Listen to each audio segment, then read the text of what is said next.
How does it feel being one of the most sought after managers and then being in a place where people are doubting your ability? Do you start to doubt your own ability? No, I never really doubted my own ability, but you can only go, we had bad results, and I think in football management you're always going to go through a period. I don't think my Manchester United period was as bad as the results said. I think that Real Sociedad was a great time for me.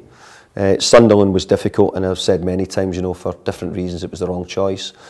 But overall, I think in football management you're always going to have ups and downs. I had 11 years of great times at Everton, mainly progress most years.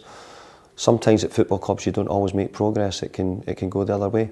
But I hope at West Ham we can start to make progress, even if it's small steps, and I think we've made some early small steps that have shown signs of progress. You've said that you've had no opportunity for a pre-season with these players. Is that something you would like?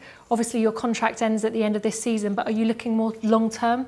I don't think there'll be any long-term contracts for any Premier League managers now. I think that there'll be short contracts, and I'm really happy to be on the short contract. And even in the future, I think that's the way it's better, because, you know, use Manchester United, a 4-year contract, you stay 10 months. So I don't know how much it counts for these days.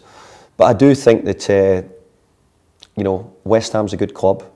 It needs some things corrected, and you know, it's got an awful lot of things going for it. So who knows? But I certainly won't make a decision, and I'm sure the club won't make a decision till after the end of the season, and I'm more than happy with that.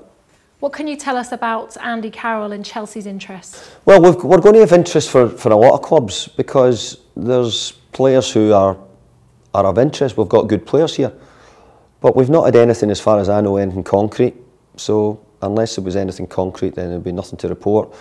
I'd rather keep all my players. As I said, we need to add. I'd like to add a couple of players to the squad if we can. We've got some imbalances where maybe we'll do something, but at the moment, unless we add, then I'd be disappointed.